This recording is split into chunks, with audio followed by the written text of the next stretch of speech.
Bem-vindo à Tribo TDAH, o podcast que hiperfoca na sua vida. Eu sou a Tata Finoto.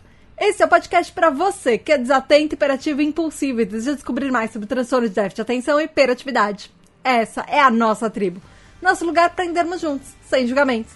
Aqui também tem espaço para quem não é TDAH, mas quer nos entender melhor. Hoje nós vamos terminar de falar sobre TDAH, desorganização e bagunça. Então vem entender as consequências emocionais, influências de comorbidades e dicas práticas para ajudar.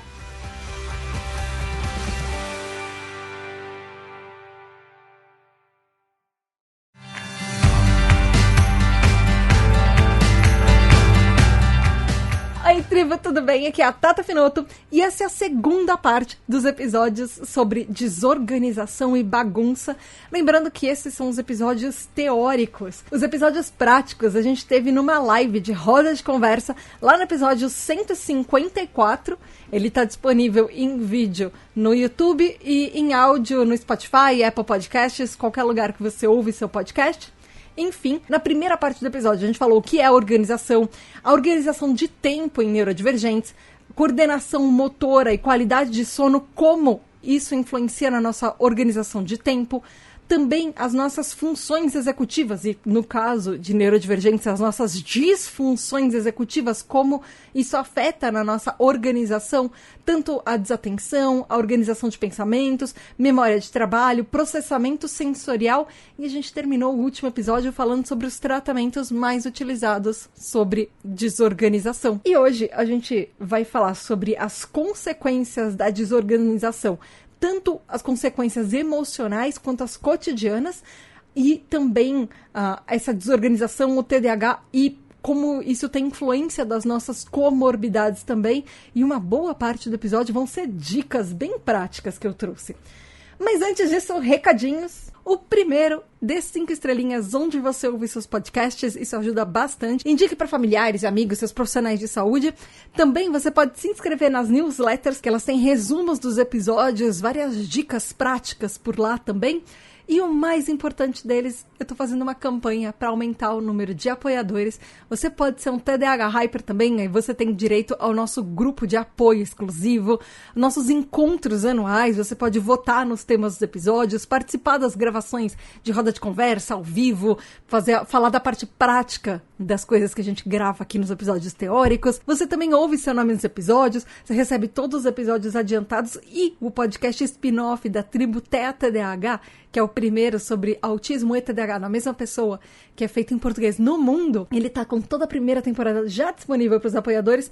A segunda temporada ainda tá chegando para quem ainda não apoia. Vocês vão esperar o resto do ano para receber, enquanto quem apoia já recebeu toda a primeira temporada e já vai receber daqui a pouquinho no segundo semestre a segunda temporada também. Então, para tudo isso e muito mais, vai lá em apoia.se/tributadh e, por favor, ajuda a tribo. A gente precisa chegar na meta de 50% e bater essa meta, porque a tribo realmente precisa muito, muito de você que ouve o podcast para todo o trabalho continuar. Então vai lá, apoia.se/tributadh. E os aniversariantes recebem parabéns no mês dos aniversários deles. E o aniversariante de junho é dia 30/6, tem Rafa Brito. Parabéns, parabéns, parabéns, parabéns, parabéns. Muitas, muitas, muitas felicidades no mês especial de vocês. Beijos da Tata. Bom, vamos começar o episódio. A gente vai começar, como eu disse, falando das consequências da desorganização. O que isso implica no nosso dia a dia, como TDAHs, como neurodivergentes?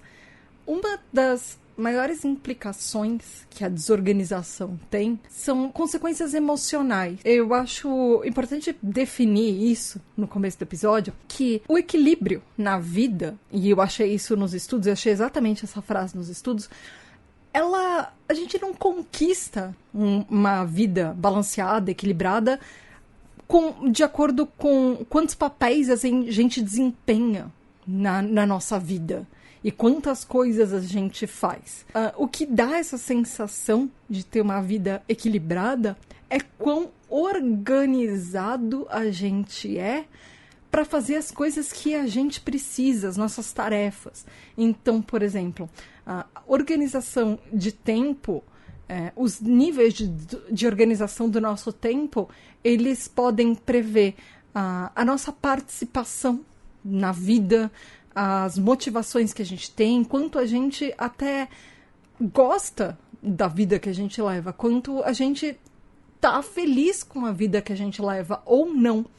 Então, experiências negativas diárias podem ter muitos custos, elas podem impactar muito negativamente na nossa frustração, até no nosso autoconceito, na nossa autoestima. Autoconceito é tipo o que a gente acha da gente mesmo, que visão que a gente tem e quais rótulos na nossa cabeça a gente coloca que a gente é. Esse é o único tipo de coisa que eu gosto de usar rótulo.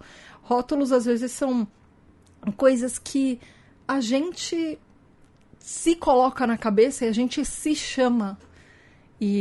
Porque a gente ouviu muito das outras pessoas. Então, por exemplo, a gente muitas vezes fala que a gente é desorganizado, que a gente é incompetente.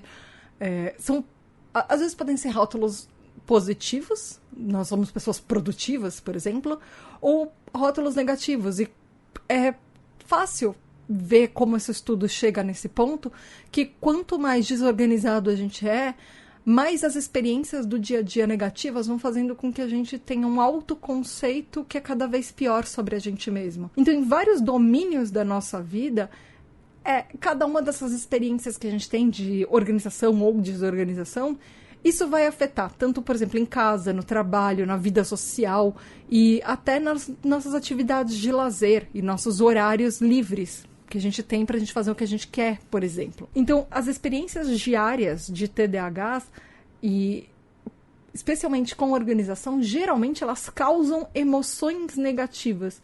Então, a gente costuma estar em ambientes onde a gente recebe respostas e feedbacks negativos, ou seja, pessoas que criticam muito a gente e causam sentimentos negativos na gente por causa da falta de organização.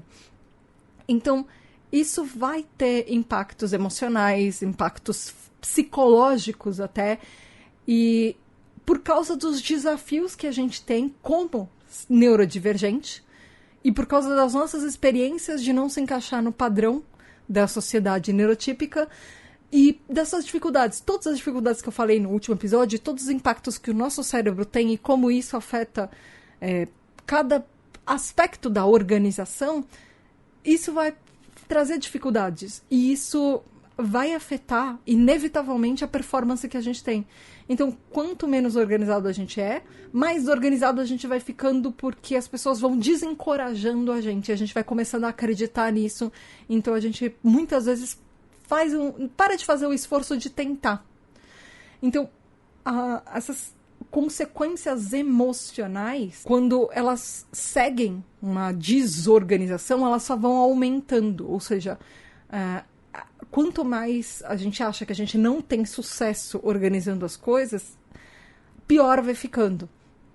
Então, um dos componentes dessa organização de tempo que a gente tem meio falha reflete muito nas experiências e na frequência emocional, nas respostas emocionais que a gente tem logo depois que a gente recebe uma crítica sobre isso.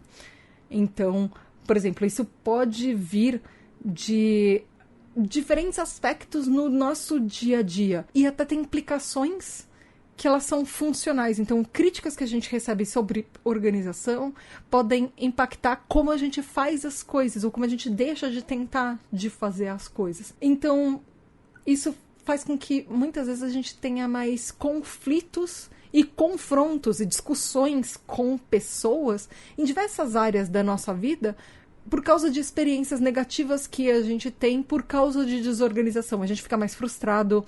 Isso, segundo os estudos, diminui o nosso aspecto global de saúde, ou seja, a gente costuma ficar mais doente por causa de todas as críticas que a gente recebe e por causa de toda essa desorganização e bagunça que a gente deixa na nossa volta, e até a nossa saúde mental é muito mais afetada por causa disso também.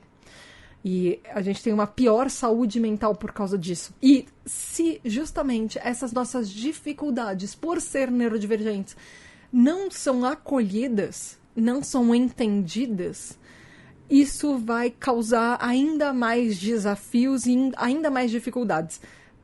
exatamente no que eu falei no episódio anterior, tanto sensoriais, quanto motoras, quanto cognitivas e dificuldades de sono também. Isso vai impactar em todos os aspectos da nossa vida.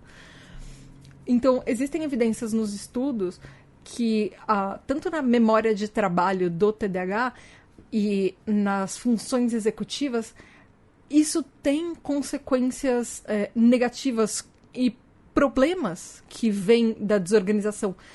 Tanto problemas com amigos, com colegas de trabalho, com até chefes ou subordinados, com as nossas figuras parentais, com as nossas famílias, com professores, com, enfim, com uma série de pessoas, tanto professores e parceiros, relacionamentos românticos, não só amizades, como eu já falei, mas, enfim, qualquer pessoa que a gente tem qualquer tipo de relação, a nossa desorganização pode afetar isso também, ela pode afetar os nossos relacionamentos. Então, por causa da desorganização e até da desorganização do nosso tempo, muitos adultos com transtornos de neurodesenvolvimento, lembrando autistas e TDAHs especialmente, muitas vezes a gente tem respostas emocionais extremas por causa de problemas de organização.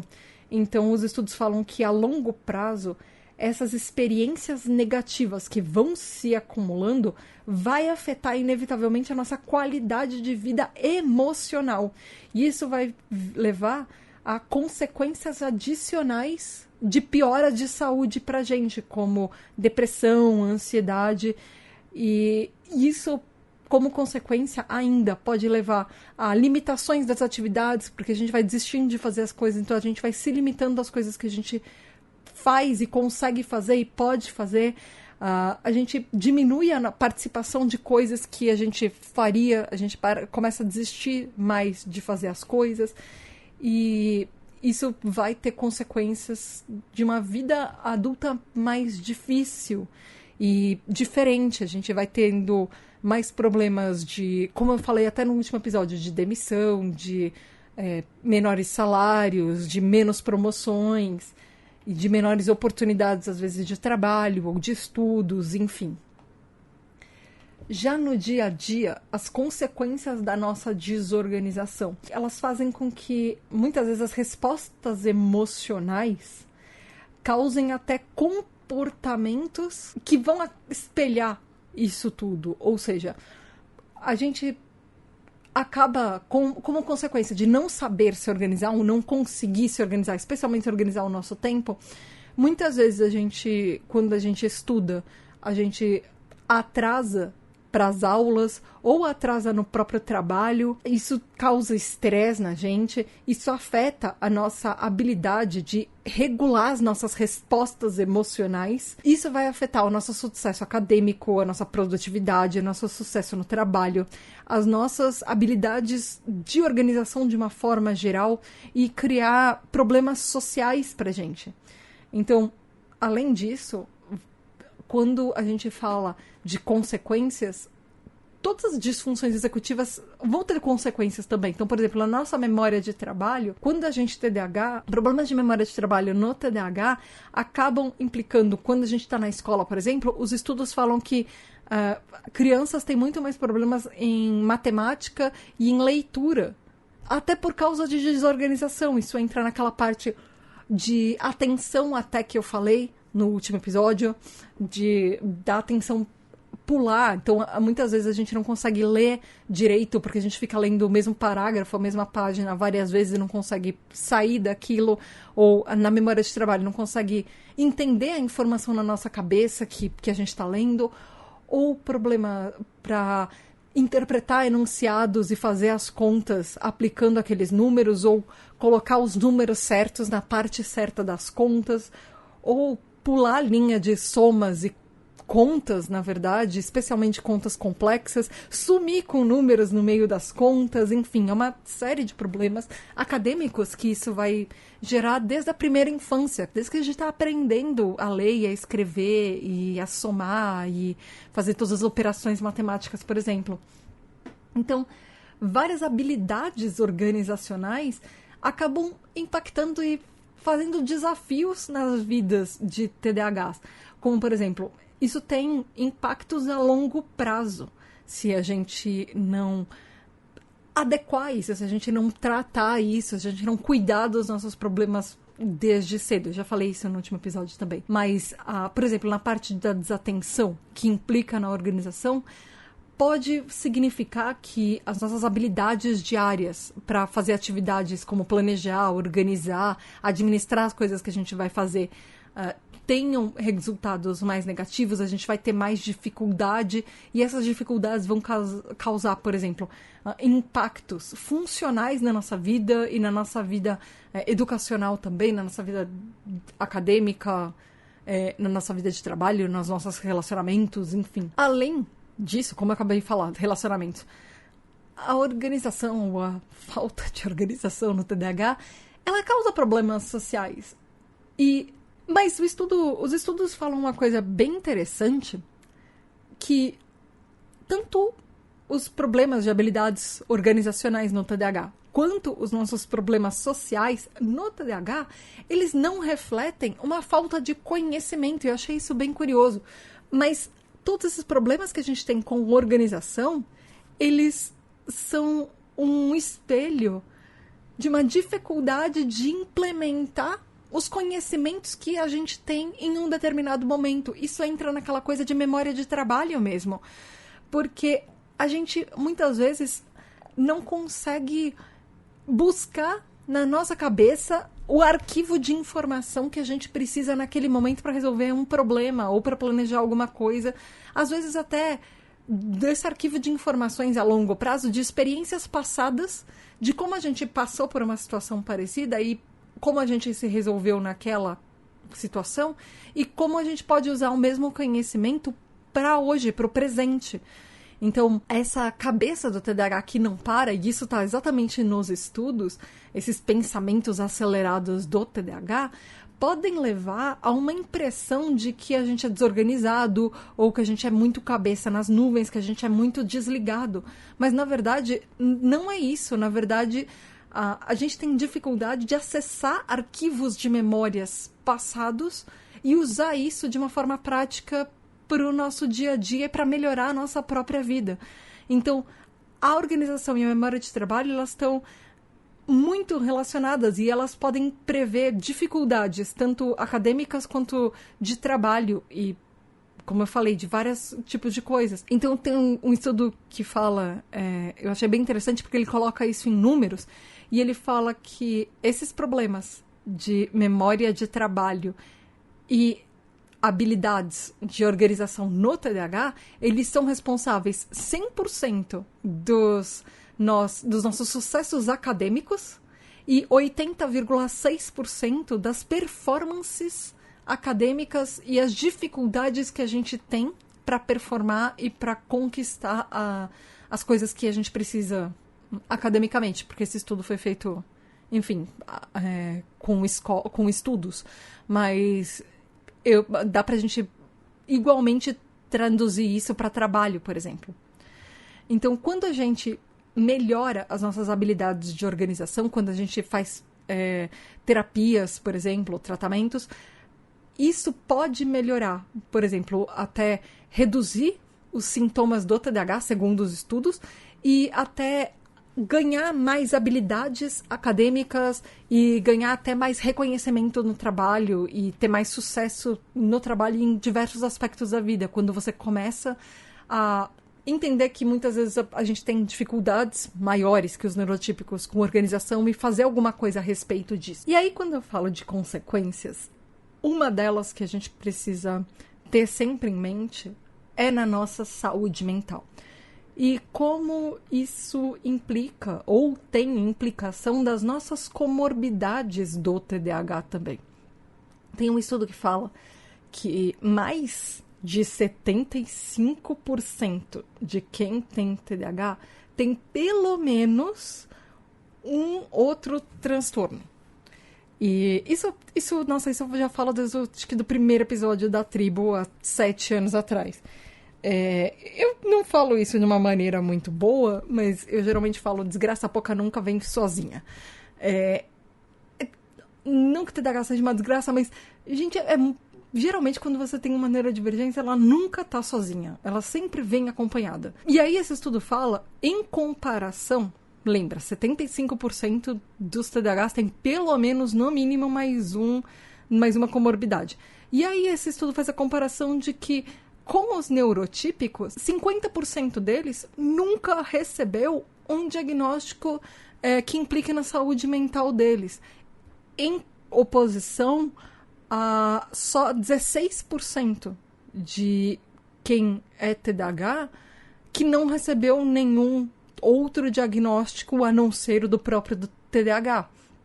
Então, olha a diferença. 50% dos neurotípicos que nunca receberam e 16% dos TDAHs, sendo que 75% de nós tem pelo menos mais alguma outra coisa junto, no mínimo. Na população de quem tem outros transtornos, TDAH é bem mais prevalente. Então, a gente tem propensões, segundo os estudos, de 2 a 7 vezes mais chances de ter outros transtornos além do TDAH. Então, os tipos de comorbidades, geralmente eles variam no TDAH, mas geralmente, segundo os estudos, quem tem os tipos desatento e combinado tem mais problemas de internalização e de transtornos que refletem isso, são mais internalizados. A gente até falou um pouco sobre isso nos últimos episódios, sobre introversão e extroversão no TDAH, que foram os 159 e os 158. Mas, enfim, geralmente quando a gente é do tipo desatento e tipo combinado, a gente costuma ter mais problemas interiorizados de outros transtornos. E quando você é do tipo predominantemente hiperativo e impulsivo, geralmente os transtornos que você tem acompanhando o seu TDAH são mais exteriorizados, segundo os estudos. Eles não... o estudo não coloca os tipos em si, mas eles fazem esse paralelo. E aí, a depressão é 5 vezes mais comum em quem tem TDAH do que em neurotípicos. A concorrência de depressão, ela é cada vez mais severa quando a gente tem TDAH. Então, essa combinação de TDAH mais depressão, geralmente ela vem muito de aspectos de desmoralização da vida, ou problemas que a gente vai acumulando ao longo da vida, muitas vezes por causa de um TDAH que não foi diagnosticado e não foi tratado antes, desde a infância até a vida adulta, por exemplo. A ansiedade, a gente sabe que ela também tem um impacto muito grande. Cerca de 25% de quem é TDAH também tem ansiedade. Sendo que quem é mulher, quem foi designada como mulher no nascimento e quem se identifica socialmente como mulher, tem ainda chances maiores e probabilidades maiores de ter ansiedade. Muitas vezes, a própria ansiedade, ela pode afetar de uma forma bem negativa a memória de trabalho no TDAH. Eu achei bem interessante isso nos estudos, porque ela tem impactos diretos na memória de trabalho. Então, não é só ter ansiedade. Ter ansiedade, ter TDAH, às vezes ter autismo também, que memória de trabalho e disfunções executivas também está muito presente no autismo. E como essa ansiedade vai impactar nisso tudo, em todas as disfunções, em todos os problemas de memória que isso vai ter.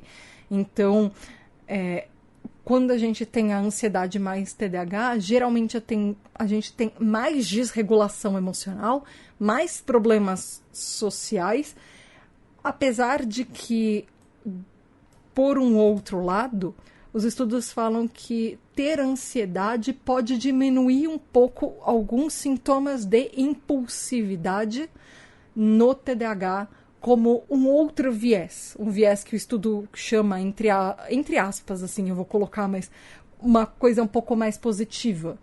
Mas eu acho que isso é para ser visto com um certo cuidado, porque, por exemplo, para mim, no meu caso em específico, a minha ansiedade me faz ficar mais hiperativa. Eu não costumo... Quando eu tô em ataques de ansiedade, eu costumo sair andando pela casa e eu não consigo parar de andar até conseguir acalmar a minha cabeça e todas as caraminholas que ela tá criando sozinha, por exemplo. Então, são coisas que às vezes a gente tem que tomar cuidado também e analisar cada caso. Outra coisa que os estudos falam são como o TDAH tem uma probabilidade maior de diagnóstico de depressão e ansiedade comparado com os neurotípicos e como isso piora as nossas habilidades de organização. Mas, curiosamente, quem só tem depressão e quem só tem ansiedade, as habilidades de organização não são afetadas. Ela piora muito mais quando a gente tem o TDAH em conjunto, mas quem tem só a depressão, quem tem só a ansiedade, a capacidade de organização não é implicada. Então, o TDAH vai ser mais impactado quando tem as comorbidades. Mas se a gente tem níveis mais altos de ansiedade e depressão combinada com o TDAH, isso vai impactar muito mais ainda na nossa organização, ou no caso, na nossa desorganização. E quando eu falo de níveis mais altos, os estudos falam que eles são mais previstos quando a gente tem o tipo predominantemente desatento. Ok, eu sei que eu já comecei esse episódio com um clima bem pesado. E o episódio mal tá com meia hora e já falei bastante coisa meio pesada aqui. Mas como eu tinha prometido desde o episódio passado, uma boa parte desse episódio vão ser coisas positivas, vão ser dicas. E nesse momento, chegou o momento que você, ouvinte, estava esperando. Como eu faço para resolver ou para melhorar os meus problemas com desorganização e todos os impactos que o TDAH tem nesta droga na minha vida? Eu sei, está muito cedo para começar com dicas, mas eu trouxe muita coisa, gente. Eu acho que esse é um dos maiores episódios de anotações de dicas que eu fiz até hoje, em 7 anos. Enfim, vamos lá, tem bastante coisa para falar. No TDAH, os próprios estudos falam que o nosso problema no TDAH com organização, ele é muito mais relacionado com a falta de consistência que a gente tem do que falta de estratégia. Porque se a gente é neurodivergente, é muito possível que a gente já tentou uma série de diferentes táticas de organização e truques e técnicas. A gente já tentou de tudo. Eu sei disso. A gente até falou disso do episódio de roda de conversa na live. Eu sei o quanto que a gente pode ficar desencorajado e a gente pode ficar até desanimado, que parece que toda vez que a gente tenta alguma coisa, ela funciona por um tempo e depois ela para de funcionar. Mas muitas vezes isso acontece porque várias vezes que a gente procura técnicas de organização, elas funcionam para os neurotípicos porque elas foram feitas para eles e elas não foram feitas para a gente. E tá tudo bem que não necessariamente a gente se encaixa naqueles padrões deles, que a gente não necessariamente funciona do mesmo jeito que eles funcionam. E também tá tudo bem se, exatamente como a gente falou naquele episódio prático da roda de conversa, se por um tempo um método de organização funciona para você e depois ele para de funcionar. E de repente até ele volta a funcionar de novo depois de um tempo. Tá tudo bem funcionar em ciclos, às vezes. É a parte da consistência que eu falei, que é o problema do próprio TDAH. Às vezes a gente tá sempre procurando novidade. E essa busca de novidade, de dopamina no próprio TDAH, faz com que às vezes a gente funcione muito bem com um método, depois ele começa a ser chato e ele para de funcionar. Então, entender como a gente está animado naquele momento e o que vai funcionar hoje, pode não ser a mesma jeito que vai funcionar no mês que vem, tá tudo bem. De repente você vai tentar várias outras coisas e entende que você é cíclico. E tá tudo bem ser cíclico e tentar coisas novas e entender o que funciona pra você em cada momento ou não. Então, administrar a nossa organização de uma forma efetiva, isso implica em criar estratégias que são personalizadas pra gente. e que são sistemas nossos. Não é sempre fácil fazer isso, é óbvio que não. Mas, às vezes, a gente pode transformar métodos e pegar partes de coisas que a gente sente que vão funcionar mais no nosso caso. E que elas são mais parecidas com as responsabilidades que a gente tem, por exemplo. E tá tudo bem a gente usar, às vezes, ferramentas digitais, por exemplo, como calendários, aplicativos, e até colocar lembretes virtuais ou colar lembretes físicos pela casa. Faz o que funciona para você. Se organizar e se manter organizado, a parte chave aqui é o manter. Às vezes, a parte de começar a se organizar não é um problema pra gente, é continuar isso. Então, continuar com que essas coisas funcionam, continuar com que as coisas fiquem nos lugares delas e que as coisas fiquem limpas e organizadas. Muitas vezes isso é muito mais sobre reduzir o nosso próprio estresse. E a gente acaba, inevitavelmente, ficando um pouco mais produtivo quando a gente se organiza melhor.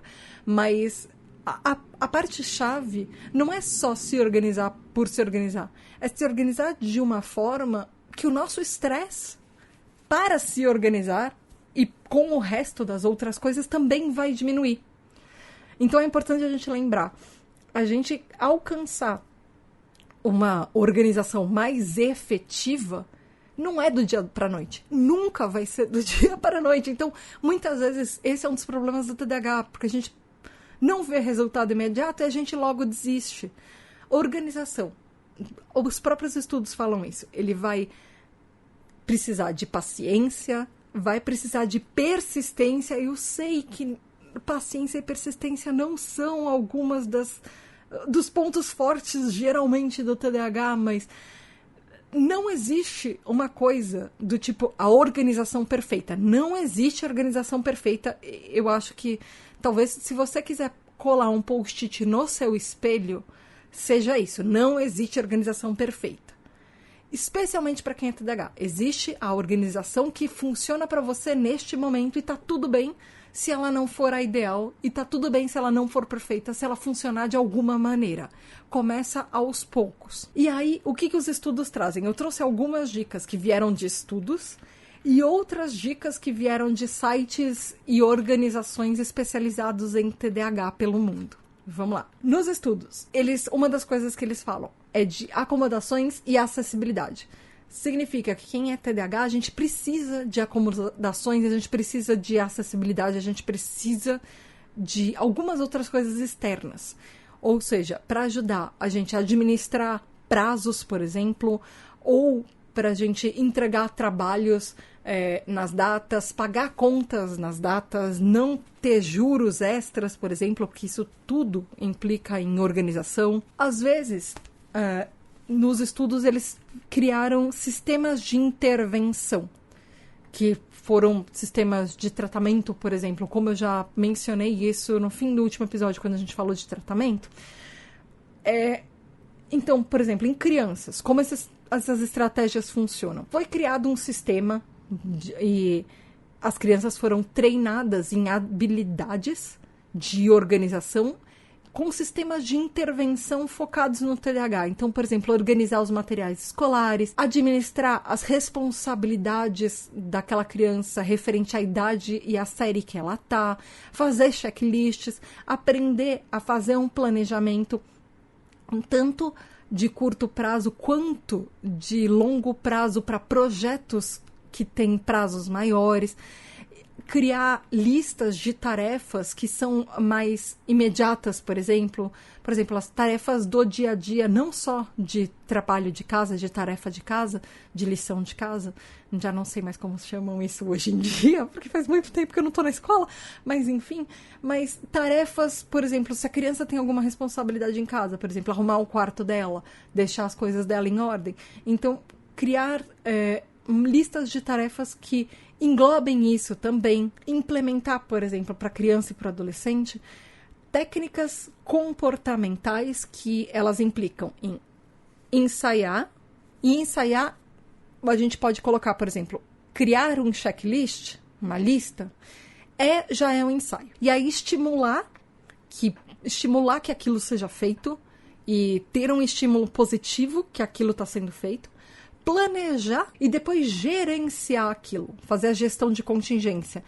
ver se aquilo está sendo feito como precisa ser feito, aquela lista, se está dando procedimento aqui. A maioria dos sistemas de intervenção para crianças e adolescentes, geralmente, eles incluem uma economia de premiação, que geralmente ela funciona da seguinte maneira. A pessoa que está responsável, por exemplo, as figuras parentais que estão ajudando a administrar essa criança, ou até na escola, por exemplo, o professor, monitora se as atividades que estavam naquela lista, que são responsabilidades da criança, do adolescente, se elas foram feitas, e conforme elas vão sendo feitas, tem uma recompensa para isso.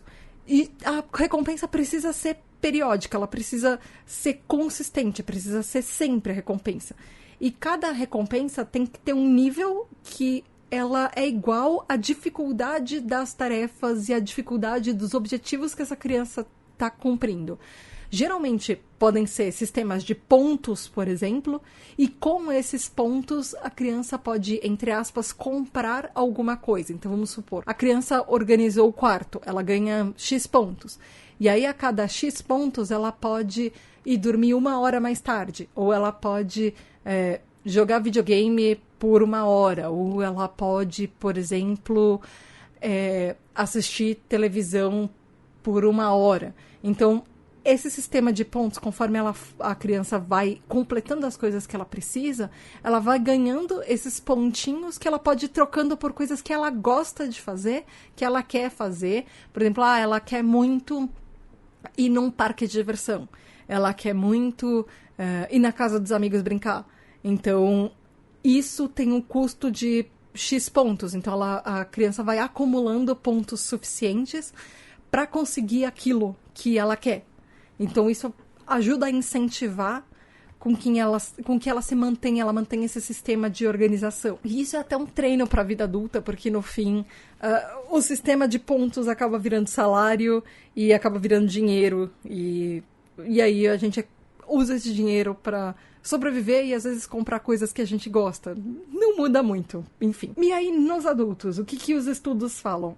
As estratégias são bem parecidas com crianças e adultos, muda muito as implicações disso, porque a gente não tem tarefa escolar, a gente não precisa organizar o material na mochila, por exemplo. Mas as estratégias, elas nos adultos são voltadas muito mais, por exemplo, para obrigações e responsabilidades familiares, ocupacionais, por exemplo, como a gente também usa para adultos, desenvolver checklists e listas de tarefas, só que no adulto tem mais a complexidade de organizar isso por nível e ordem de prioridade.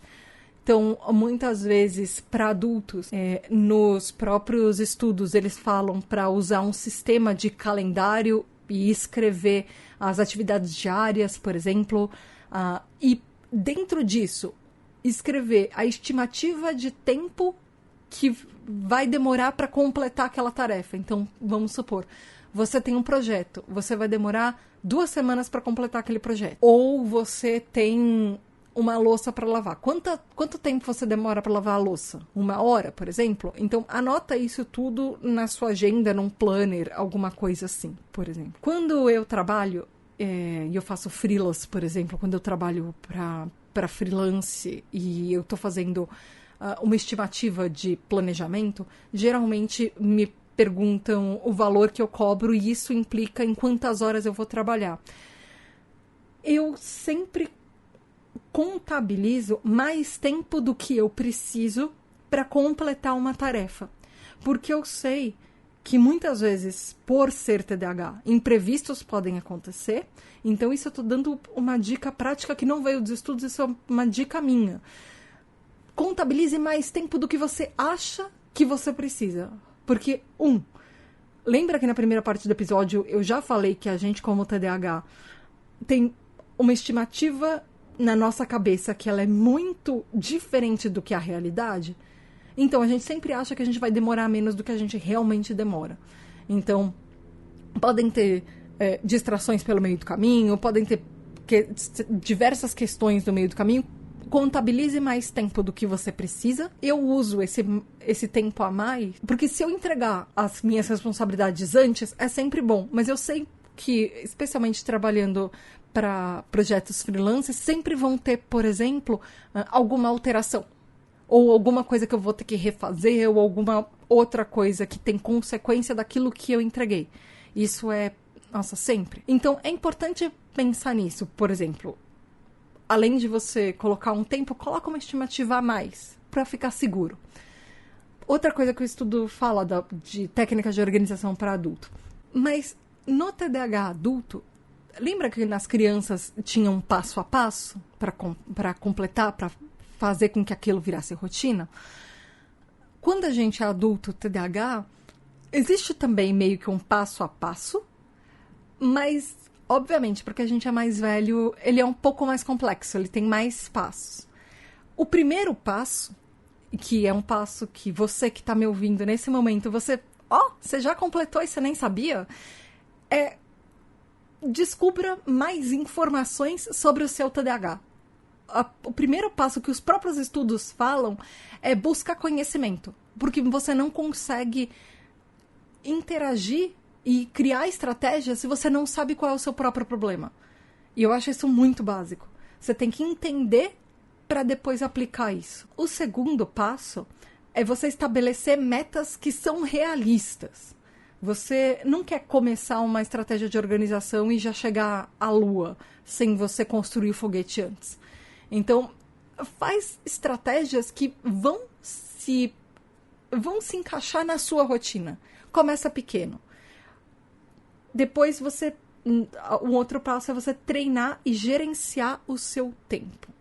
Você aprender a lidar com o seu tempo. Isso não é fácil. Às vezes a gente demora um bom tempo de prática para a gente entender como o nosso próprio tempo funciona e quanto a gente demora para fazer as coisas. Mas isso é um treinamento. A gente tem que entender, tal atividade eu demoro tanto tempo, tal outra coisa demora um outro tempo e tá tudo bem, e ir ajustando no meio do caminho. E depois a gente implementa essas rotinas e aos poucos vai fazendo com que elas fiquem consistentes. E aí a gente aplica, igual das crianças e dos adolescentes, mas a autorrecompensa. A gente se dá alguma coisa que a gente quer. Isso influencia também na organização do ambiente físico. A gente não precisa começar por tudo de uma vez. Você pode aprender primeiro a gerenciar o seu tempo e depois aplicar isso em, vamos supor, você tem mais problemas com o ambiente físico do que organizar uma rotina. Então depois você aplica as mesmas técnicas para o seu ambiente físico, para aquele monte de bagunça que você tem em alguma parte da casa ou do trabalho, por exemplo. Aprender a priorizar também é um dos passos. E aí o último passo que eles falam é superar a procrastinação. E o superar a procrastinação, ele vai bem aos poucos. Tem dias que você sente que você está procrastinando mais. Isso nunca vai embora. Tem horas que você sente que você chegou no seu limite e você está procrastinando a fazer uma coisa.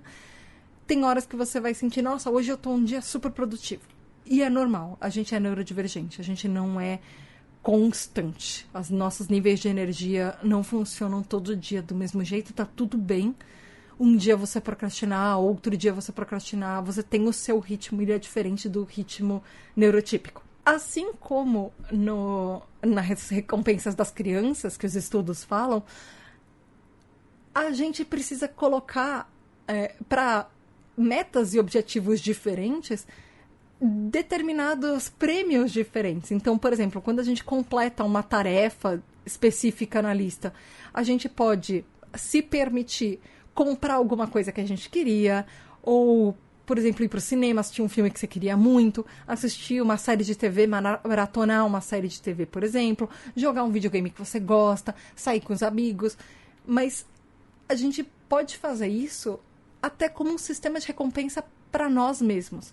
Eu lembro que eu usava... Nossa, eu não sabia disso, eu não sabia, acho que nem do meu próprio TDAH na época que eu já fazia isso, mas eu aprendi muito com a minha família a terminar logo as coisas que eu preciso fazer que eu não gosto, para depois usar o tempo para fazer o que eu realmente quero.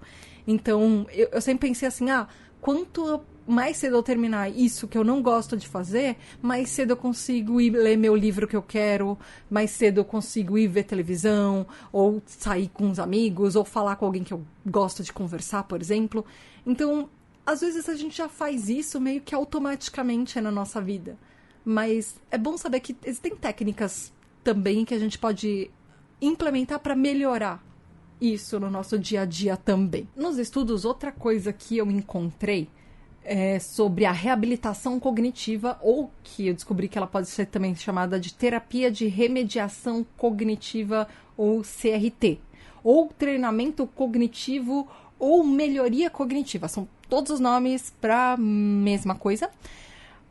Geralmente é um tipo de intervenção, tratamento que ele é focado em 4 principais áreas. Uma é reter as funções cognitivas, treinar as habilidades de organização e ajudar num sistema de suporte para a pessoa. Que ele é feito num sistema semanal, que a pessoa tem contato com uma outra pessoa que ajuda a se organizar. Esse sistema ajuda a promover que a pessoa aprenda e treine habilidades novas. Lembre, por exemplo, de ir nas sessões.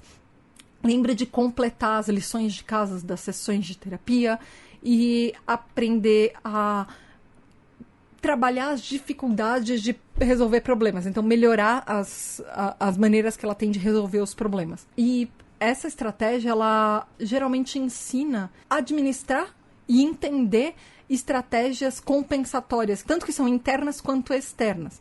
Cada sessão, eles focam, por exemplo, em administrar raiva, ou lidar com autoestima, ou administrar estresse, ou lidar com relacionamentos, ou regular as emoções, e usam estratégias, por exemplo, de concentração, de escuta e até contra a impulsividade.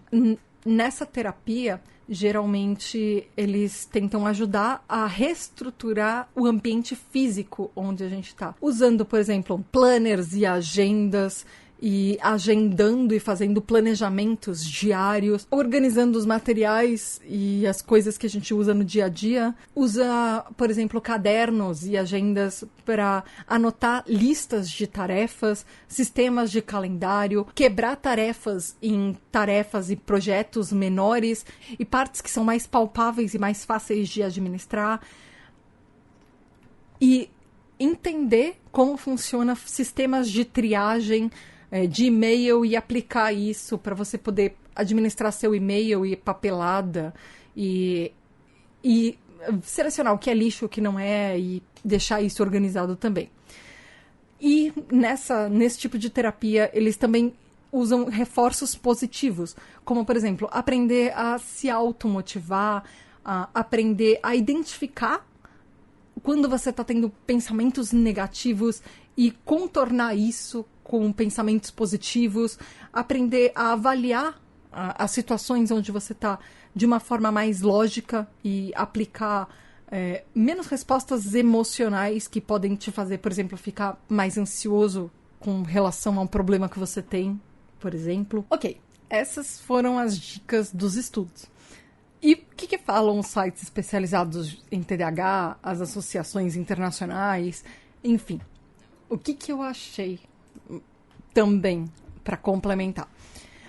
Uma das principais coisas é reconhecer e evitar os nossos gatilhos. É aprender a fazer isso. E não é sempre tão fácil. Eu sei que não é muito fácil fazer isso. Isso implica muito autoconhecimento e muita paciência pra gente fazer isso. Mas, de novo, voltando ao que eu tava falando no começo das dicas, tudo vai levar paciência. Então, vamos lá. A gente começa a reconhecer e identificar os nossos gatilhos anotando, fazendo uma lista mesmo. Toda vez que você vê alguma coisa que te tira do sério, que você vê que piora a sua organização, você anota. Depois você analisa e entende quais os impactos que isso tem no seu dia a dia, na sua vida. Geralmente, alguns dos gatilhos mais comuns que os sites, até eu vi isso até em estudo, o que eles falam é, por exemplo, o perfeccionismo. Ele afeta muito a gente. A gente não começa a organizar as coisas porque a gente acha que tem que ser perfeito. Então, se a gente não for conseguir o perfeito, a gente larga pelo meio do caminho. Ou se sentir uma pessoa desleixada e sentir que a gente está aquém das expectativas, ou achar que a gente tem expectativas muito maiores do que a gente consegue atender, por exemplo. Então, pare de se estressar e se agoniar e ficar ansioso por causa dessas coisas. Isso é insignificante. Quanto mais você entende isso, você aprende a evitar até aquele sentimento de vergonha e culpa que vem com a parte de desorganização. Então, evitar esses sentimentos negativos é essencial para a gente se manter motivado e tentar conseguir um pouquinho por vez. Então, aprenda a reconhecer cada pouquinho que você faz, não importa quão pequeno ele seja. Cada pequeno passo já é um passo. Então, evita as autocríticas. Eu sei que é difícil, mas é um primeiro passo. Para de se criticar por qualquer coisa que você não acha que você fez dentro de um determinado padrão. E para de olhar as pequenas coisas que você conseguiu e todas as grandes coisas que você conseguiu em compensação. Isso vai, aos poucos, melhorando a visão que a gente tem sobre nós mesmos. Lembra daquele autoconceito que eu estava falando no começo do episódio? Então, isso vai mudando a nossa própria cabeça e reduzindo o estresse, fazendo com que a gente se veja com um olhar mais positivo, mais feliz. Que a gente se reconheça mais, a gente veja mais o nosso próprio valor. Então, tenta combater um pouco aquela tendência também, que é muito comum no TDAH, de você se comprometer a fazer várias coisas ao mesmo tempo. Um projeto de cada vez. Para cada novo projeto, para cada novo compromisso que você assume, você vai ter, a partir desse momento, que desistir de uma outra coisa. Ok, você tem um novo hiperfoco, você vai abandonar algum outro. Avalie se isso vale a pena.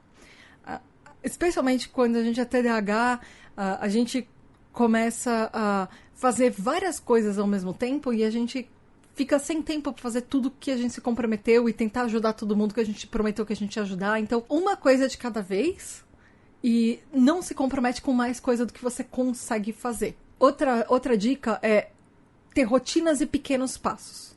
Quando a gente não tem o nosso redor organizado, quando a gente tá em volta de um bando de bagunça, é meio básico achar que o resto da nossa vida também é tão desorganizada quanto o ambiente caótico que a gente tá. Então, todo mundo sabe como limpar. O problema, principalmente no TDAH, é a motivação para fazer as partes chatas. E é isso que impede que a gente comece. Então, às vezes, você só precisa levantar e fazer. E começar com pequenas coisas. Não se sinta culpado por não conseguir fazer tudo.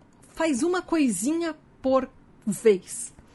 E não se sinta culpado por isso. Se sinta feliz porque você já começou. Ao invés de se sentir culpado porque você não conseguiu terminar tudo. E isso entra em alguns passos. Existe um passo a passo disso. De criar rotinas e criar esses pequenos passos. O primeiro, entenda que a rotina pode ser nossa amiga. Se você criar pequenos rituais e horários para isso, pode ajudar muito nas refeições, na hora de trabalhar e na hora de descansar. Nossa, eu tô há anos falando com a minha psicóloga exatamente sobre isso. E são são as 3 áreas que a gente mais bate. Porque, principalmente por trabalhar em casa, o meu horário de trabalho e o meu horário de descanso, eles se misturam muito. E como eu falei antes, isso implica no meu horário de comer. E porque muitas vezes, anos atrás, eu simplesmente não parava para comer porque eu esquecia da minha fome. Então, estabelecer horários, nem que sejam, por exemplo, de tal a tal hora é uma janela de intervalo que em qualquer um desses momentos eu posso comer e a partir de um determinado horário Eu preciso já ter almoçado antes disso, por exemplo? Eu preciso já ter tomado café da manhã antes disso, por exemplo? Quais os meus horários de trabalho? Qual o horário limite que eu vou colocar para trabalhar, por exemplo? Tem dias que eu posso trabalhar até mais tarde? Sim, mas até determinado horário, o ideal é ter terminado de trabalhar e criar um tempo para mim, por exemplo. Criar rotinas consistentes ajuda a diminuir os níveis de estresse. E isso acaba virando uma rotina diária, isso acaba virando coisas que a gente faz todo dia e cria um senso de estrutura. Então, ter agendas mais fixas, ter horários mais fixos, ajuda a administrar melhor o nosso tempo mais efetivamente. Você pode ajudar isso colocando lembretes diários, por exemplo, dividindo o seu trabalho em pequenas partes, estruturando, repetindo e reavaliando as coisas que você tem para fazer. E depois disso tudo se dá um prêmio, se dá uma coisa positiva, um tipo de entretenimento que você pode fazer, uma coisa que você quer muito fazer, por você ter sobrevivido aquele dia, por exemplo. Outra coisa para criar uma rotina, usar um timer. Muitas vezes, TDAHs, eu sei que às vezes tem uma certa implicância com timer, mas a gente tem problemas com o conceito de tempo. Não é à toa que TDAH tem miopia temporal. Então, nem que seja você só olhar o relógio e deixar um relógio perto de você. Para tanto, sei lá, fazer as tarefas que você tem que fazer, os projetos. Tenha sempre um calendário por perto, um horário, para você controlar. Deu um determinado momento, eu preciso comer. Deu uma determinada hora, eu preciso parar de trabalhar. E nem que seja, por exemplo, você vai arrumar a sua casa.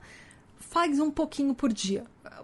Eu vi uma dica muito legal que é: você tem coisas para arrumar em casa? Faça 15 minutos de arrumação por dia. E divida a sua casa em partes, etapas. Então, cada cômodo é uma parte e cada cômodo tem várias outras partes que vão ser subdivididas. Então, vamos supor, no seu quarto, a cama é um quadrante, o armário é outro quadrante, o banheiro é outro quadrante, cada parte do seu quarto que você precisa arrumar é uma coisa, e a cada dia você faz 15 minutos em uma dessas áreas. Isso ajuda a diminuir a quantidade de tarefas que a gente tem para fazer e arrumar uma coisinha por vez. E coloque prazos também. Isso ajuda a gente a fazer melhores escolhas, por exemplo. Especialmente quando a gente tem TDAH, a gente tem vários problemas para tomar decisões. Então, se a gente tiver prazos, isso ajuda que a gente sinta que de uma determinada data ou de um determinado horário não pode passar. Então faz com que a gente crie aquele senso de urgência. TDAH trabalha muito melhor com o senso de urgência. É engraçado, eu estava conversando justamente com a minha psicóloga hoje e ela estava falando: nossa, você está muito mais organizada, né? Eu falei: porque comigo funciona tudo com uma data. E eu tô sempre sentindo que eu tô correndo atrás dos prazos que eu tenho que cumprir. Pelo menos para mim isso funciona. Então, por exemplo, eu sei que a data do lançamento do episódio é tal dia.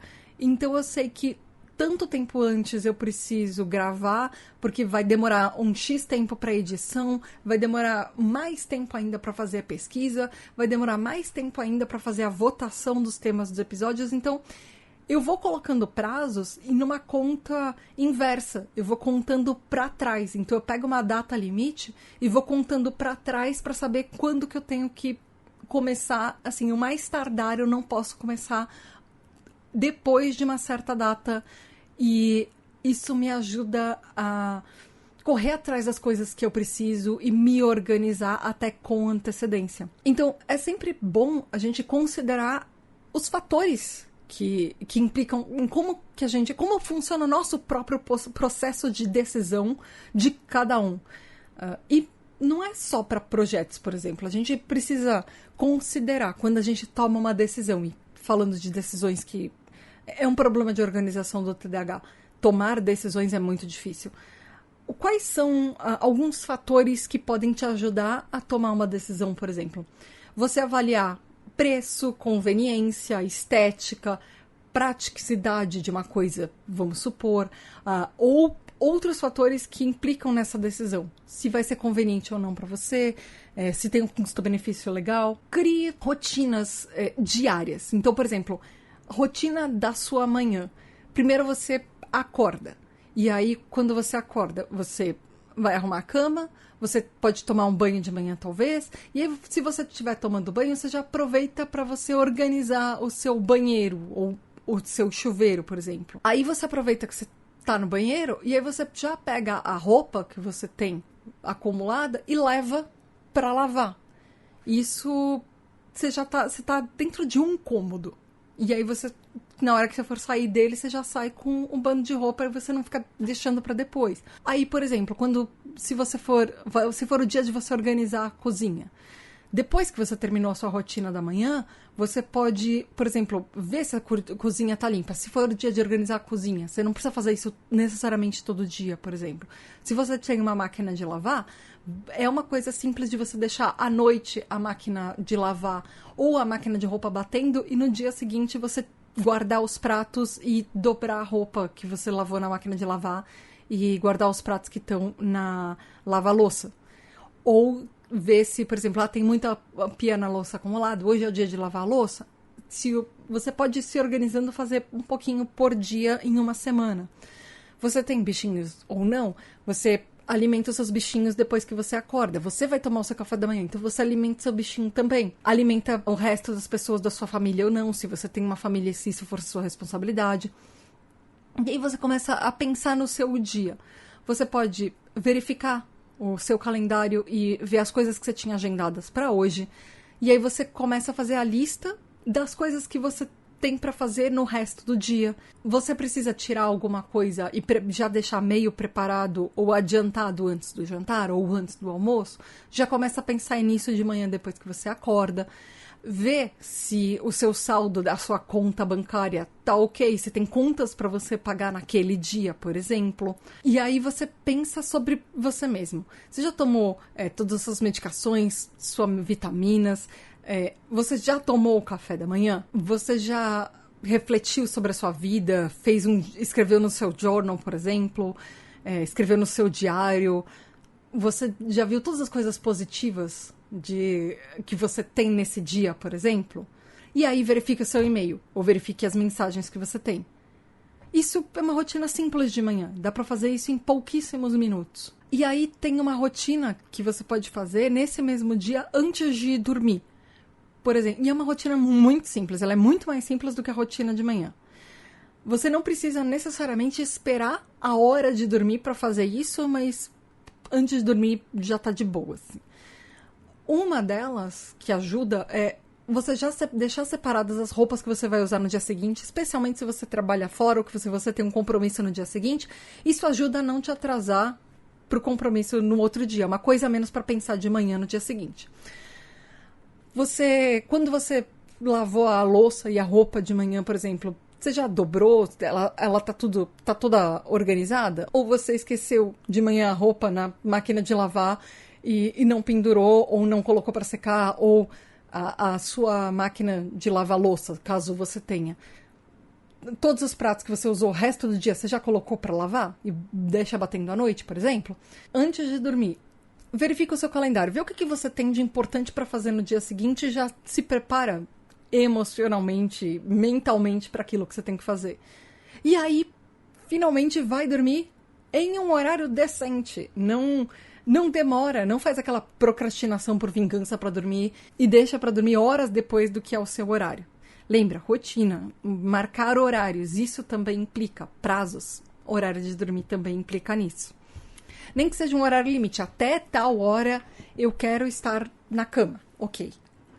E coloca o horário mais limite, assim, o mais tardar que você pode dormir. Isso também funciona. E aí, dicas para organizar o ambiente, por exemplo, onde você tá. Porque eu sei que limpar, organizar, diminuir pilhas de bagunça pode causar uma sobrecarga na gente. Pode ser emocionalmente, sensorialmente difícil.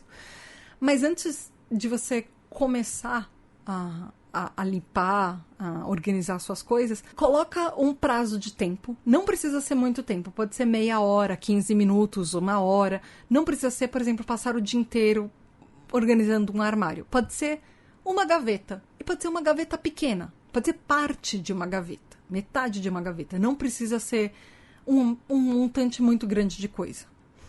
E aí você vai começar fazendo 4 pilhas. A pilha do isso fica, a pilha do jogar fora, ou pode ser uma pilha de doação também, podem ser 5 pilhas, se for, por exemplo, para roupa. A pilha do isso daqui tá no lugar errado e precisava ser guardado em outro lugar. E a pilha do eu não tenho certeza. Eu sempre tive essa pilha do não tenho certeza e às vezes eu peço ajuda para uma outra pessoa de o que eu faço com isso? Eu mantenho, eu jogo fora? O que eu faço com isso? É normal a gente com TDAH tem essas dúvidas, especialmente. O que eu faço com isso é uma dúvida bem básica. E aí, você pode usar... Lembra aquele episódio sobre body doubling? Ou seja, dublê de corpo? Você pode usar alguém que você pede ajuda para ser o seu companheiro de bagunça. Alguém que não vai te julgar. Pode ser um amigo, familiar, um parceiro, mas que pode te ajudar a organizar as coisas que você precisa organizar e dar um fim nas coisas que você precisa jogar fora e às vezes te incentivar a jogar fora aquelas coisas que você acha que você tem um grande apelo emocional e no fim elas são roupas furadas que estão caindo aos pedaços. Por exemplo, isso pode ajudar a ter alguém junto. Outra dica que eu achei...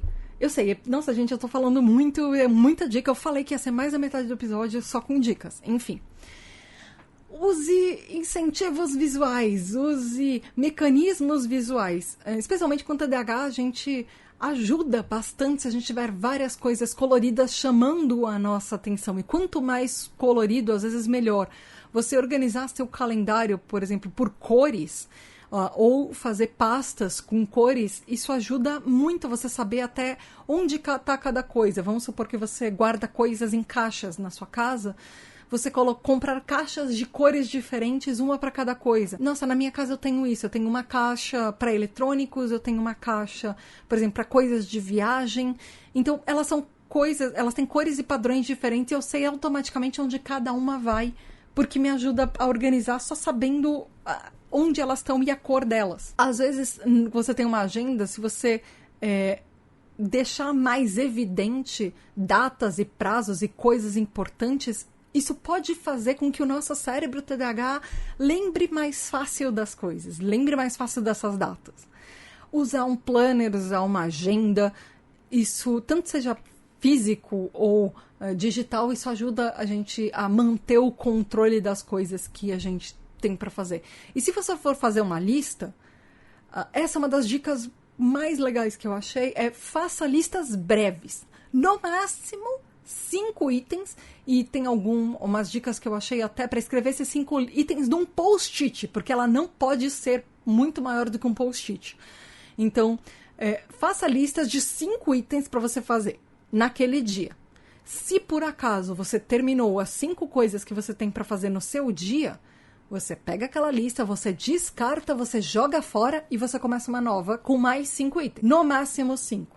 Mas tudo bem você só fazer aqueles 5 se você só conseguir fazer aquelas 5 coisas naquele dia também. Tudo bem. O importante é que você sinta que você conseguiu. Que você se sinta menos frustrado e você aprenda aos poucos a administrar seu tempo com isso. E fique feliz com as pequenas coisas que você já conseguiu. E você pode usar ferramentas digitais para te ajudar. Ninguém impede que você faça isso. Então, existem vários tipos de aplicativos e sites que foram feitos para justamente administrar o nosso tempo, organizar o nosso tempo. Eu já falei aqui do Trello. No episódio de live, a Mari, por exemplo, citou o Todoist. Tem o Google Calendar, tem o Evernote, tem o Notion. Tem um aplicativo também que ele é feito bem pensando em neurodivergentes, que é o Habitica, que você coloca listas de coisas e ele te lembra de coisas para fazer. Eu sei que no iPhone tem um aplicativo nativo, que é o Health, o Saúde, que você consegue marcar todos os medicamentos que você está tomando e ele te avisa a hora de tomar os medicamentos e você pode marcar manhã, tarde, noite, diferentes dias, horários, colocar diferentes figurinhas para cada um. Eu tenho usado muito ele para marcar tudo que eu tomo. Se você, sei lá, tem remédio que você toma uma vez na semana só, ele te ajuda a lembrar naquele dia. Então, aplicativo tem um monte, dependendo de tudo que você precisar. Existe aplicativo para lembrar você de tomar água. Então, faça uso das ferramentas digitais também, se isso funciona para você. Tem muitos bancos que também têm ferramentas para você controlar as suas finanças, que são administrações super facilitadas. Eles são feitas justamente para quem não tem experiência em finanças. Mas você consegue administrar e manter uma linha e visualizar todas as despesas que você tem. Tem alguns bancos e aplicativos que você consegue colocar limites de orçamentos ou fazer tipo cofrinhos para coisas que você quer fazer. Por exemplo, um cofrinho para viajar, um cofrinho para comprar uma coisa nova que eu quero, por exemplo. Em alguns bancos você tem notificações, você recebe notificações no celular toda vez que você faz alguma transação bancária. O meu, eu sempre fico mais segura porque eu recebo um SMS no meu celular toda vez que passa o meu cartão, por exemplo. Ou você deixa contas no pagamento automático. Isso facilita que você não atrase as contas e não deixe de pagar e não acabe tendo custos extras com isso, tipo juros, multas e coisas assim. Esses aplicativos online, de uma forma geral, eles ajudam a você manter essa rotina e manter essa organização. E muitas vezes o que eles usam são lembretes. Às vezes você pode marcar algumas coisas chaves que você precisa fazer, eventos, compromissos, e usar ferramentas digitais, de repente, se é a sua vibe, você pode combinar até com alguma coisa que é um lembrete físico. O negócio é lembra de olhar. Se isso funciona para você, beleza. Se você for uma pessoa que gosta mais das coisas físicas, tudo bem. O negócio é o que funciona pra você. O que você vai usar de verdade? O que você vai olhar aquilo de verdade? Então, vê o que funciona pra você e use aquilo. Eu prometo que eu tô acabando. A penúltima dica é para o seu ambiente de trabalho físico. Onde você trabalha. Crie um espaço de trabalho que ele é específico para isso. E crie um ambiente que seja amigável pro seu TDAH e minimize o seu estresse. Você precisa ter um local específico para as atividades que você faz de trabalho. Então você precisa deixar essa área organizada e, de preferência, livre de distrações externas, para justamente te ajudar a focar e não se distrair e focar no tempo e entender o tempo que você tem para trabalhar. Então, para isso, você precisa limitar as próprias distrações que estão em volta. Você precisa aprender a identificar o que te distrai e deixar aquilo longe de você, ou pelo menos longe do seu ambiente de trabalho. Então, por exemplo, a gente pode desligar as notificações de aplicativos que vão atrapalhar a gente na hora de trabalho. Tem alguns sistemas de telefone que até tem, por exemplo, o modo trabalho, o modo lazer, e você permite que algumas notificações venham ou não naqueles horários.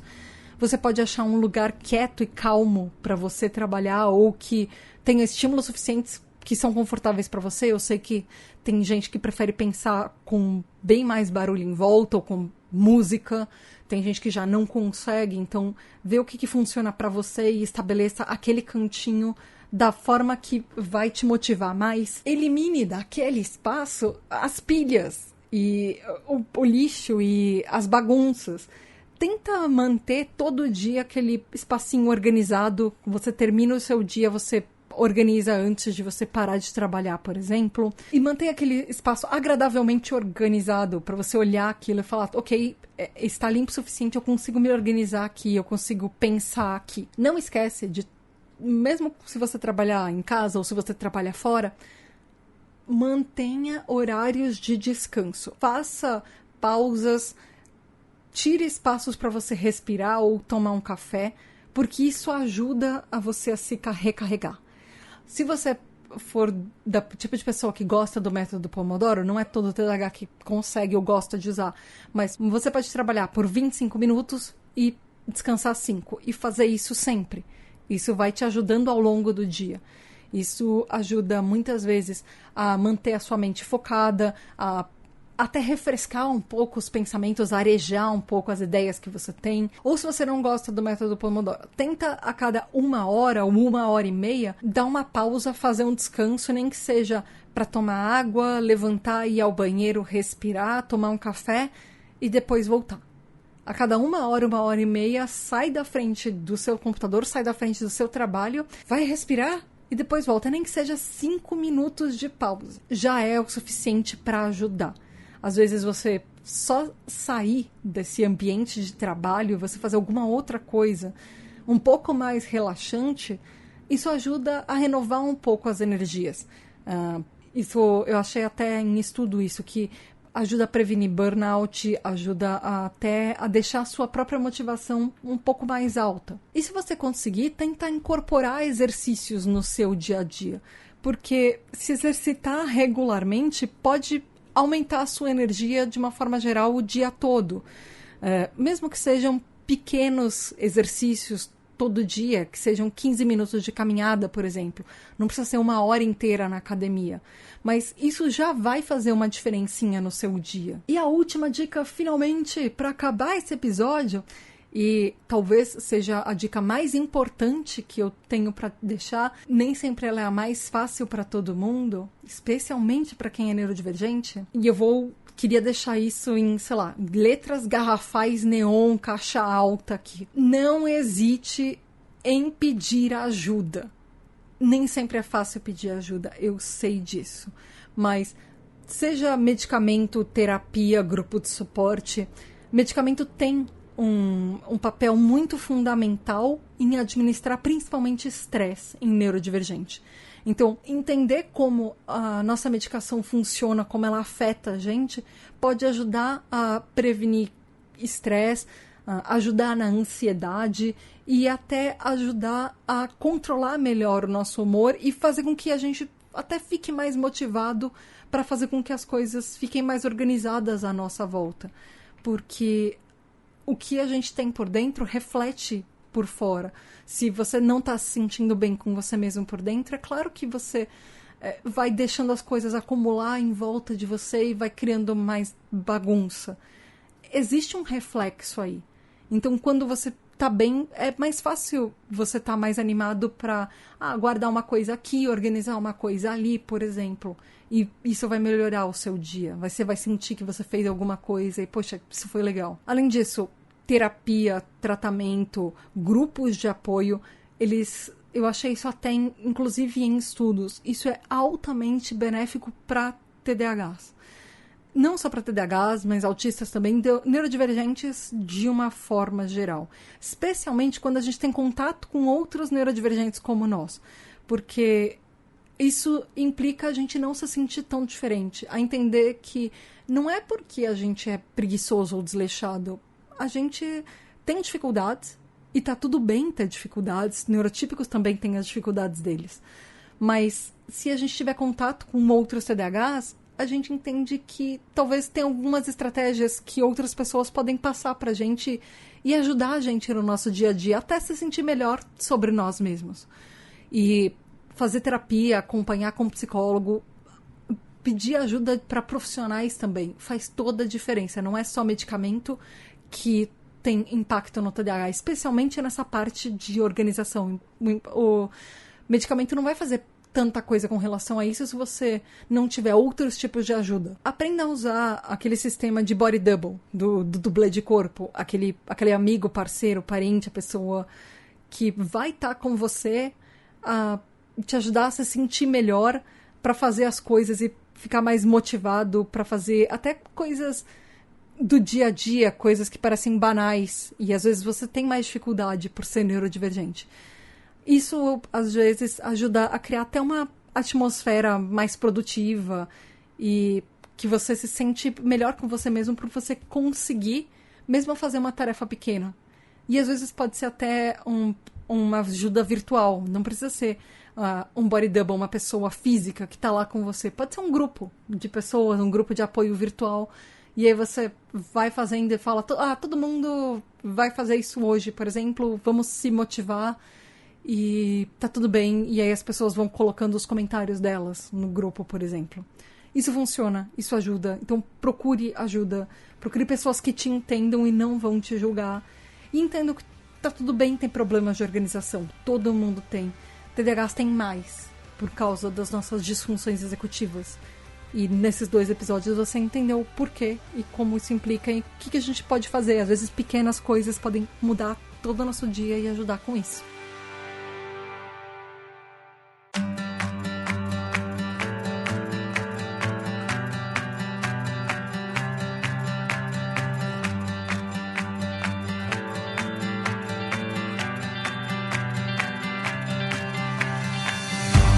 Bom, gente, foram 2 episódios com bastante conteúdo. É isso por hoje. Eu espero que você que tá do outro lado me ouvindo tenha gostado. Você pode falar pra mim se você é uma pessoa organizada, desorganizada, quais técnicas você usa pra se organizar. Fala comigo lá no Blue Sky, no YouTube, no Instagram, no TikTok, no Twitter, enfim. Eu tô em todas as redes. Você também pode comentar no Spotify, enfim. Eu sou @tributadh em todas as redes. Fala comigo por lá. E não esqueça que você pode ser um TDAH Hyper, um apoiador da Tribo TDAH, porque todo o trabalho da tribo precisa de você para acontecer. Eu preciso chegar a 50% da meta, eu preciso passar de 50% da meta para esse trabalho não acabar. Então vai lá, apoia.se/tributadh e aí você tem direito ao nosso grupo de apoio para ajudar a se organizar, para conhecer outras pessoas como você e conversar sobre tudo. Ter dicas de organização, falar sobre trabalho, carreira, falar sobre tratamento, falar sobre o seu hiperfoco, as coisas que você tá lendo, o que você tá assistindo. A gente fala literalmente sobre tudo naquele grupo. Então vai lá, apoia.se/tributadh. Você também tem direito aos nossos encontros anuais. Você pode votar nos temas dos episódios e participar das lives de roda de conversa. Você ouve seu nome nos episódios, você recebe os episódios adiantados e os episódios da Tribo TDAH, que é um spin-off da Tribo TDAH focado em quem tem autismo e TDAH ao mesmo tempo. Toda a primeira temporada os apoiadores já receberam e quem não apoia está começando a receber agora e no segundo semestre vem a segunda temporada inteira para os apoiadores. E quem não apoia vai esperar só ano que vem, tal, para receber, enfim. Então vai lá, apoia.se/tributadh. É isso por hoje. Até mês que vem com um novo tema de episódio que os nossos apoiadores já sabem qual é. E você vai ficar esperando até o mês que vem. Beijos da Tata e até a próxima. Tchau! E muito, muito, muito obrigada aos nossos queridos, incríveis, maravilhosos apoiadores da Tribo TDAH que fazem tudo isso acontecer. Os nossos TDAH Hypers. Gabriel Nunes, André Luiz Carvalho, Edu Caetano, Sky Atura, Mari Mendes, Aline Emie, Brunner Titonelli, Lê Maia, Aline Coelho, Paulo Alexandre, Maia Canal, Ana Márcia de Lima, Tabita Moreira, Diego Quinto, Fábio Brunetti, Zé Alexo, Sandro Tomit, Eric Alves, José Martins, David Correia, Vinícius Paes, Ana Luísa, Virgílio Tamires da Silva, Laís Calazan, Santiago Luz, Bianca Eunice Marina, Caio Guilherme, Rafael Ribeiro, Andréia Ferraz, Wesley Rueda, Adriana Leopoldi, Thalita Camargo, Zéder, Mônica Becker, Fernando Finotto, Tereza Cristina, Larissa Alice, Matheus Leiner, Amauri, Renato Ribeiro, Rafa Brito, Antônio Cristal, Ivane, Hétero Ritter, Samuel Fabel, Maroco Sul, Gabi, Silvia Lua, Sônia Kemina, Matos, Antônio Luiz Almeida, Marcos Vinícius, Rodrigo Ken, Saluli, Andrei, Paulo Belotti, Neio Carvalho, Paulo Fernandes, Bibiana Motra, Raquel Madeira, Bruna Barlac, Lana Thalita, Caio Figueiredo, Daniele Bretas, Dani, Marina Medeiros, Lucão, Muti, Larli Klotovinski, Juan Rocha, Diego Correia, Priscila Santiago, Wellington Gleidson, Paula Aquino, Madelon Túlio Martins.